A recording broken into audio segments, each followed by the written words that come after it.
It's the new season on Sunday Morning. And here again is Jane Pauley. That's just one of the many hits Olivia Newton-John has to her credit. But along with success, there's been illness, which she meets with no small measure of courage. Our Sunday profile is from Gayle King of CBS This Morning.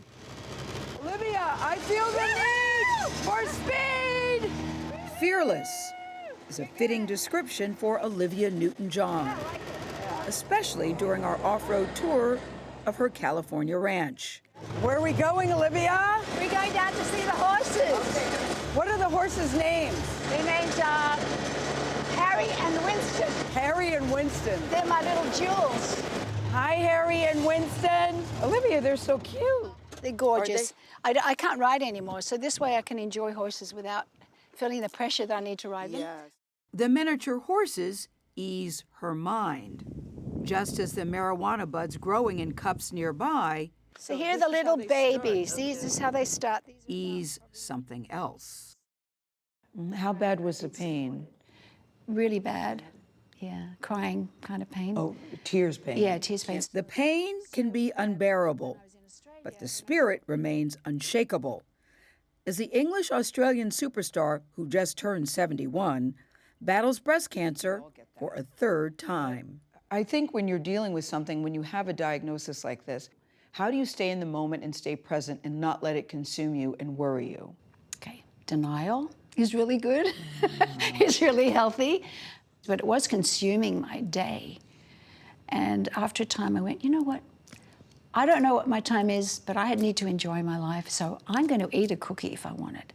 And I'm going to have a cup of tea if I want it. And if I want to have a little bit of wine, I'm going to do that, because the joy of life and everyday living has to be a part of that healing process as well. Let me be there in your morning. Let me be there in your night. Finding joy in life. It's not surprising for someone who brings so much of it to the world and for so long.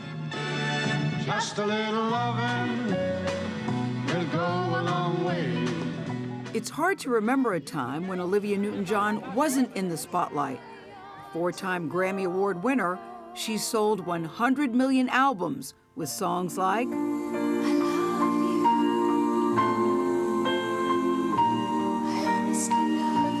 and Have You Never Been Mellow? See, all this time I always thought it was, have you ever been mellow? I know, yeah. Do most people think that? Yes. Most people think that. And the biggest hit of the 1980s? It's not from Madonna. It's not by U2. It's from her. Let's get physical, physical. I wanna get physical. I wanna get physical. Let's get into physical. Let me hear your body talk. Let's get animal. I mean, it was like, I sang Let's it. get animal, Yeah, let's get animal. I want to get animal. horizontal. Yeah, let's get horizontal. All those things were like so risque, you know, but now, compared to what's on the radio, it's kind of like a lullaby, period. It's so true, Olivia. Yeah. Night in my head, hopelessly devoted to you. There's also her film career and her role as Sandy, opposite John Travolta's Danny in the 1978 blockbuster Grease. Hopelessly devoted to you. Grease turned out to be a game changer for you, for a lot of people. They still see you as Do people still say Sandy? Yes. Yeah. Is that annoying, or is that, hey? Well, at this point, I'm thrilled they recognize me. Danny, I don't know what to say. She was 28 at the time. Suddenly, the wheels are in motion, and 15 years later, at 43, Newton-John's seemingly charmed life forever changed when she felt a lump during a breast self-examination. That was not the only devastating news that day. You were first diagnosed in 1992, which was not a good day for you because you get that diagnosis on the same day as the death of your father. Yes. I had a daughter. I had a child to care about, and that was my focus. You know, I've got to get through this for her. Following chemotherapy, she was declared cancer-free until she learned it spread to her back in 2013. Never angry? I would just angry, no. help me understand how you're not angry. I would think so many people would be angry and frustrated and sad and say, you know, why me? No, why me has never been a part of it. But I never felt victimized. I never felt, why not? Maybe deep down I knew there was a reason or a purpose for it. Or maybe I needed to create one to make it okay for myself. Because it's a decision. How am I going to deal with it? You choose. You choose. The cancer went into remission, but 2 years ago it returned again. She was told it's stage 4. What did the doctors say to you about your prognosis now? Prognosis, I don't discuss prognosis because that's, if they give you, in my opinion, if they give you a percentage or, you know, this many women get this and they live this long, you can create that and make it happen. It's almost like, I think I know what the statistics are, but I put them away. But I'm going to live longer than that. I've made that decision. Is death something that you think about? Try not to, but you know. I was wondering, yeah. You have to think about it. I mean, it's part of life, and of course, if you have a cancer diagnosis, your death is kind of there. Whereas most people, we don't have a clue when we're going to die. And I could die tomorrow. A tree could fall on me. So, it's just that we have that knowledge that we could die. But I'm not. I try not to think about it too much, but I try to meditate and be peaceful about it and know that everyone I love is there. Yeah. So there's something to look forward to. Newton-John is touched by all the fans thinking of her and moved to tears watching a message that Hugh Jackman posted on social media during a concert in Australia. You are the most amazing person, the most amazing mum, most amazing ambassador, singer, dancer. But we just love you. And I just thought right now, after 3, we're going to say, we love you, Olivia. 1, 2, 3. We love you! So sweet. Oh, my God.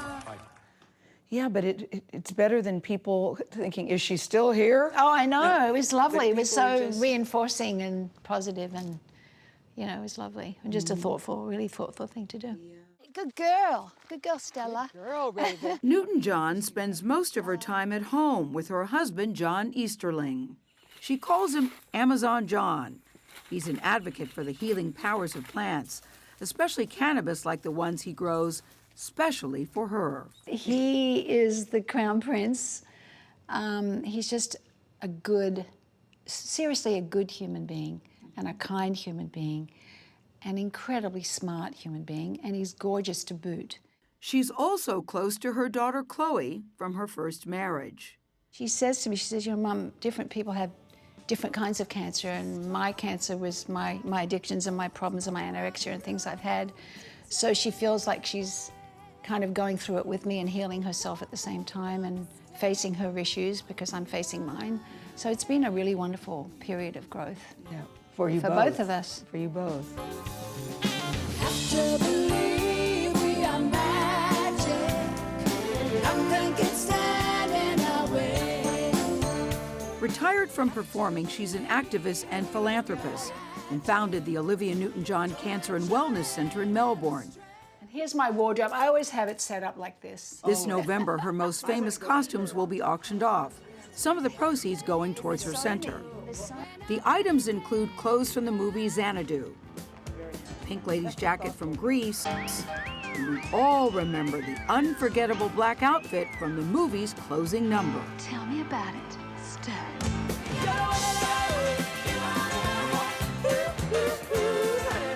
I don't know how you got in them. That's what I would like to know. Well, you know, I was a pretty skinny girl, and they were the perfect fit for me, except the zip was broken. So they would stitch me into them. What would happen if you had to? They'd have to unpick it and then sew me back in. Really? Yeah, I would try not to drink. So I was going to say, don't drink water that day. Yeah. Skin tight back then. Could she get into them now? How many people think Olivia can get in the pants? Show of hands, yay! We believe in you, Olivia Newton-John. Okay. Ta-da! Andy, you did it, come out. Whoa, that's amazing. That's amazing. Well, Bravo, they live again. They live bravo. again. Only you could get me to do this, Oh, you Gayle. did it. You're the only one. No, Olivia Newton-John, you're the only one with the style and that smile and so much strength. It's a decision how you choose to feel about something. So I've chosen that path. I'm happy. I'm lucky. I'm grateful. I have much to live for, and I intend to keep on doing it.